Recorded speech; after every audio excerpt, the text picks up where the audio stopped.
Okay, well, on relationship advice, this one was written by a throwaway account, and it's titled, "My Mom Cheated on My Dad and Left Him for His Best Friend." She made him look like he was the one at fault, and I developed a resentment towards him. I recently found out what happened and I feel guilty for being an a-hole to my dad, and I want to make it up to him. English is not my first language.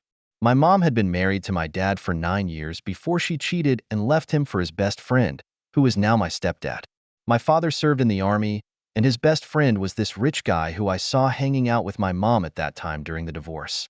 My mom told me that my dad was abusive, controlling, and was not there emotionally, and that's why she was leaving him. She told me that my dad treated her badly, called her names, and did not love her. At the time, I was only 10 years old.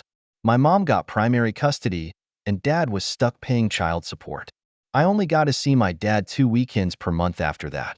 I held some resentment towards my dad. I dreaded when it was time to see him. He had sold what used to be our house, moved back to his hometown, opened a mechanic shop, and lived in his shop. He was an alcoholic who always tried to sober up when I came to stay with him. He was miserable, lonely, and depressed. He always tried to clean up his house when I went to stay with him, even though it still smelled like alcohol, gunpowder, gasoline, and those car oils. Sometimes I found dirty laundry stuffed in the laundry room. When I turned 15, I started to see him less. I refused to go stay with him and made up excuses. I only visited him a few times a year. One day, I went to visit him without informing him.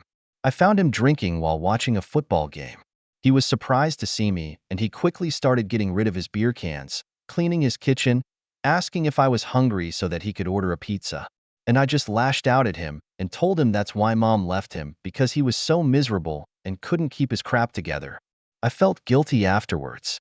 He loves old classic muscle cars, and when I turned 18, he got me a 1970 Chevrolet Chevelle SS, which he had fixed himself. Later, my mom and I sold it and got a Honda Civic. Anyway, last week, I came to visit my mom. I was planning to stay for the weekend. On Saturday night, I overheard my mom and my stepdad talking about what happened 12 years ago, bragging about their affair, and not once even regretting how it affected my dad. They said that they felt sorry for him. I couldn't help but cry. I wanted to confront her, but I couldn't bring myself to do it. I wanted to call her names, insult her, but I didn't have the strength.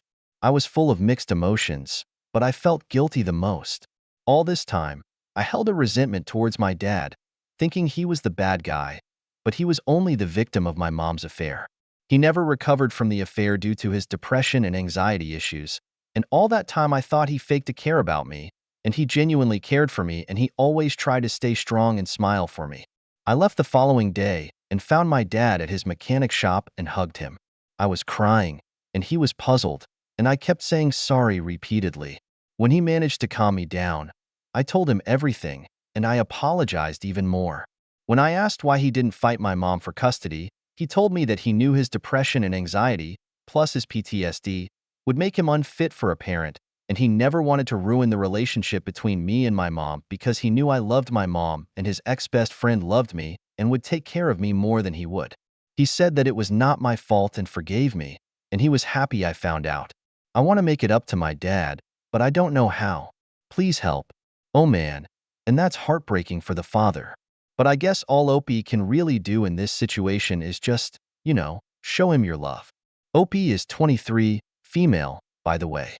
I probably should have said that in the title. Anyway, let's go to some comments. The car thing cut me deep, man. As a car guy myself, I can tell you that what he gave you was an expression of years of effort, love, thought, and most of all, hope. He gave you that car not just thinking that it might make you love him, but also to show you and involve you in a piece of himself that he holds extremely dear. It was a desperate attempt from a desperate man to reconnect, created via years of loving work with you and his mind. And you sold it for a soulless piece of machinery. You selling it without a second thought was an unequivocal sign that nothing he could do would make you care, and possibly that he'd made it worse by trying. My heart breaks for this poor man, and I hope you can make it up to him. Others have said you could buy that car back or fix up another with him together, and I think that's an excellent start. Your mom and stepdad are freaking disgusting. Seriously, People like them who ruin others' lives without an ant of guilt deserve to go to hell. OP, please stay by your dad's side and be a good kid. Let him know how sorry you are and how you'll make it up to him. This man loves you more than anything else. The fact that he would sacrifice his reputation for years as your dad just so you won't hate your mother makes him an amazing person. He's generous, kind, and probably the best dad ever. As for the cheating idiots, you have my full support for revenge. Just continue to love him and be a good daughter. That's all he wants. Damn, what an effed up story. And that your mom is laughing about what she did with your dad until today is just disgusting. The muscle car you sold, could you buy that back? I think your dad would be very happy if you arrive with that car in front of his store. Then plan a weekend with him. If he likes to go fishing, then do that. Just spend as much time together as possible. Oh, and please kick your mom and stepdad out for me. They destroyed a life, not for their own sake, but only because they were cowards and they remember that time until today with a smile on their face. Excuse me, please.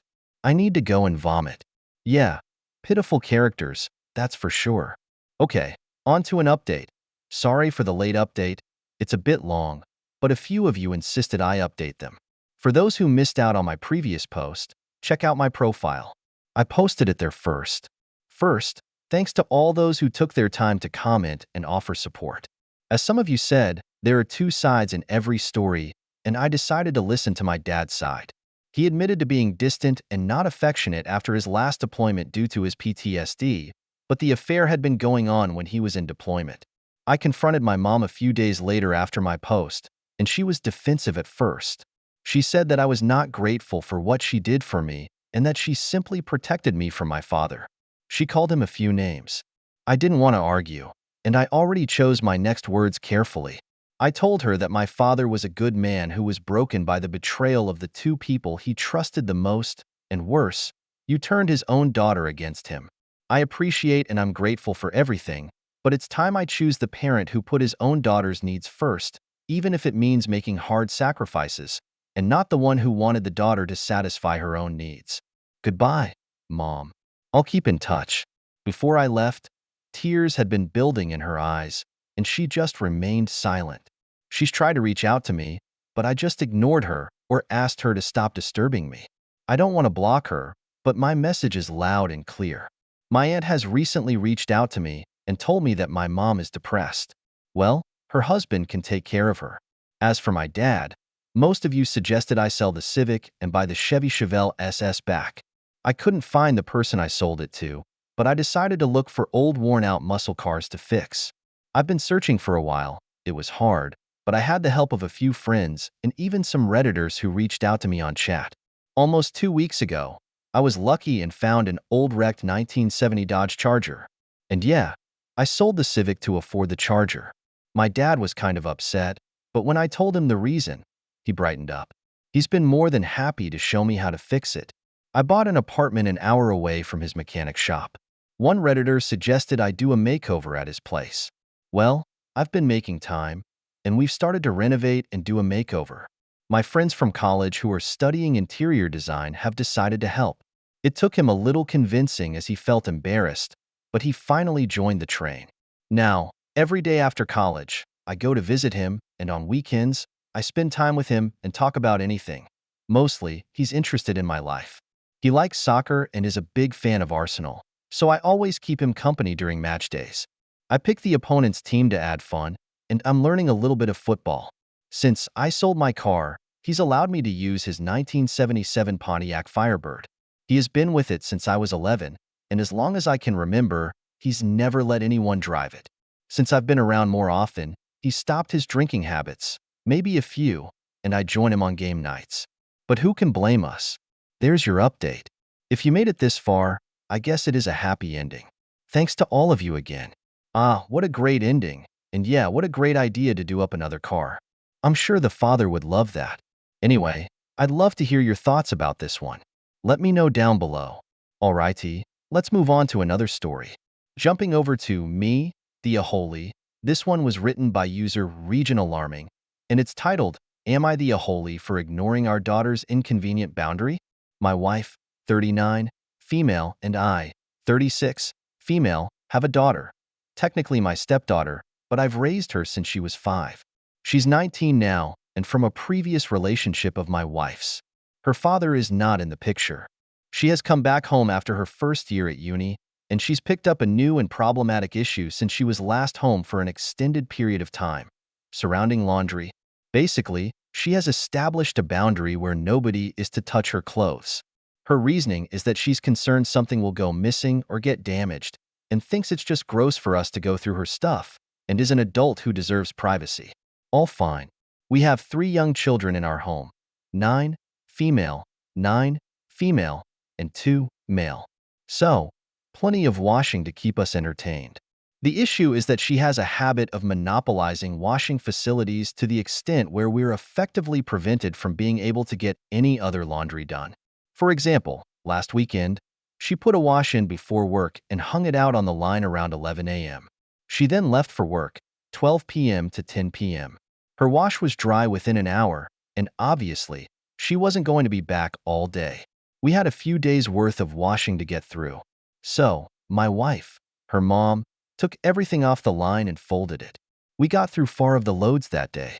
She was not happy when she got home and said that she'd been very clear that we weren't to touch her things.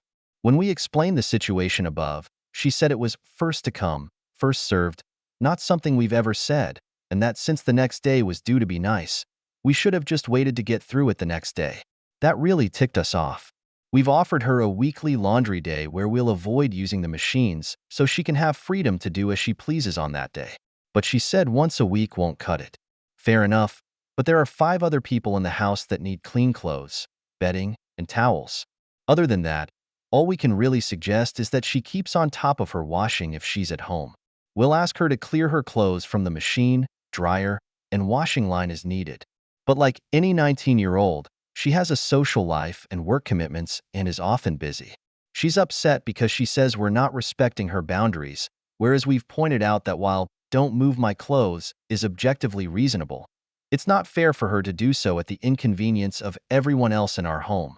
Essentially, the last conversation we had ended up with her in tears because we said, as long as situations like Saturday keep occurring, we'll continue to move her stuff. Just FYI, we do fold her clothes carefully and leave them in the basket in a communal living area, so they're kept together in good condition, and we're not going in and out of her room. We normally have a good relationship with her, so this is all a bit unusual. We've asked her if everything else is okay, and she says yes and seems otherwise normal in and of herself, and she's normally reasonable. So, are we being unreasonable now? She can't hog the washing appliances like that. Same goes for when she's older and she's eventually sharing a house with, other housemates. You can't just leave your stuff in the washer and dryer because other people need to use it. You either need to be there to take it out yourself or be willing to have other people take it out for you. Let's read some comments. It seems as if she's getting boundary and royal edict confused because it's quite obvious this girl thinks she's a princess. When you live with 5 other people, especially small children that can go through a department store's worth of clothes in a day, you don't get to monopolize the laundry facilities. The next time she leaves her laundry on the line and leaves for a 10-hour shift, I'd be tempted to pull out the leaf blower, blow all of the clothes off the line, and blame it on the wind. OP replies, "Yeah, this is what's really bothering us. The kids can go through so much stuff. It's a really stressful time for everyone as we have temporary custody of our sister-in-law's son, the 2-year-old, no fault of her own. So we're all adjusting and really don't need this. I'd forgotten how much toddlers get through." Another comment says, "Girly is missing the part of boundaries where it's meant to be, if you do X, I will respond with Y." What is a response other than pitching a hissy fit that's not constructive for anyone? Moms need to come back with their own boundary, a real one. No one in the house leaves their stuff in the machine or on the line for more than 1 hour past when it's done or dry. If they do, any other member of the household may move the items in order to do their own washing. It follows the if X, then Y format with a perfectly reasonable consequence that applies to everyone in the house. It means that even if the parents leave their washing too long, the daughter can move theirs too. I have this rule in my house, and it only needed to be crossed once before my roommate figured out I was serious, and that I set alarms when doing my own laundry so I never run afoul of my own rule. Opie replies, 100%. I've explained that this is not a boundary but a rule she's asking us to follow regarding our own washer, but she's not getting it. For now, the washroom ban is in effect, and hopefully, she'll be more amenable after realizing that being aware of others is easier than going to a laundrette. Also, sorry, but my wife and I are both women, haha. Toom, as one commenter says, what did she do at uni? Those are almost always shared machines. Op replies, I have no idea, and she's pretty sigh about it. As the commenter below said, we're thinking maybe she's sore about it because she's had a few instances of her stuff being dumped out and it's made her really agitated about it.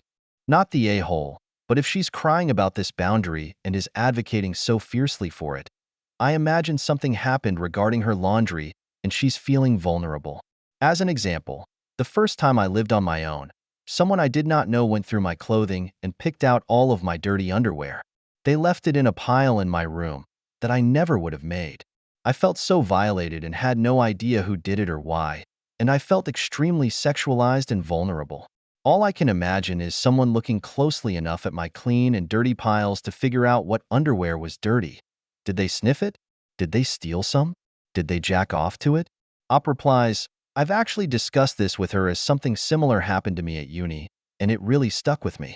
She said no, and I asked her what happened when she left her laundry laying around at uni. Little or no response. I think it's more likely she's had her things dumped out on the floor or something and is pushing back at us out of frustration. I'm not against therapy, and our two younger daughters are actually in therapy now, but I'm not seeing any major trauma here. Thanks for your insight, though, as it's really valuable. I cannot stress enough how many conversations we've had about this. Has something happened? Is everything else okay? Is there something she's worried about? Etc. By no means is this a new jerk reaction. It's been almost a month of this, and we're sick of being the aholies for using our own washing and drying facilities. One comment says, info. Who washes clothes that often? Does she have, like, 2 outfits? Is it a germ thing? Is it a safety thing? Seems like odd random behavior to have. Makes me think there's a larger issue. Op replies, I mean, she usually does about 3 loads a week, but between bedding, darks, and whites, I don't think that's crazy. I think we're definitely in a difficult place now because we're already under a lot of stress. The 2-year-old is not ours, but the sister-in-law's, who we have temporary custody of, and it might be that we went a bit far tonight. I'm a bit at the end of my rope with solutions, I guess, as it's just so maddeningly unreasonable. Op adds, 0 other signs of OCD. Her personal hygiene habits haven't changed, no other new quirks, etc., just this issue. Thanks, though. And one more thought from Op, yeah, totally appreciate that she's somewhat flexing her muscles as a new adult on this. And part of what we're trying to reiterate is that we're not treating her like a child by wanting her to be more amenable with this. If my wife was regularly leaving loads in the machine and snapping at me for moving them, I'd have a problem with that too. It's not a parent-child thing. Way more of an adult-adult situation. Hope he makes an edit so the consensus is pretty much that way, right? And our daughter is being massively unreasonable, and that we're being pushovers for not being tougher on her from the off. We've shown her the comments, and unfortunately, she's still insisting that we're the unreasonable ones. We've never considered the local laundromat and have banned her from using our washing machine for the next fortnight, given she's still unwilling to adjust. She's absolutely furious, and the wife has ordered the lock for the washroom door to enforce the 2E rule. Hopefully, a couple of weeks hauling her stuff to and from will help her see the light. Thanks very much, all. Oh yeah, that's one way of dealing with the situation, I suppose. But yeah, I think we can all agree that she was being unreasonable. Okay, on to another update. A slightly calmer update this morning. A daughter came to talk to us and apologized for the situation. She said she'd found the transition back home hard. I get that, and had maybe become a bit territorial over her stuff while at uni. All okay. She then asked if she could please have a laundry day and be allowed to use the machine. Her place of work is closed Mondays, so that's now her day, and we've said that she can use the machine on other days. But if by 7 a.m. Tuesday there's anything in the way or any issues on any other days, we'll be moving her stuff. A genuine sorry goes a long way with us, and while the advice has been to hold firm, we don't really want an issue of the situation that can be resolved calmly. We've also made it clear that if her things do have to be moved on any day other than Monday, which is totally hers, and we get any grief about it, we'll go back to a 2E ban, and there's no going back. Maybe a less satisfying update than the last one, but we're happy we can resolve the problem calmly. She did mention she'd read through some of these comments last night, so thank you to everyone that weighed in. Okie doke, folks, and that's the end of that one. And given the fact we haven't heard anything about this means that she probably stuck to the rule. Sounds like the laundromat scared her about it pretty good anyway. Yeah, it's good to see that Op, as well, was sympathetic to her situation. Situations like this don't happen for no reason, and I'm sure she was going through something as well.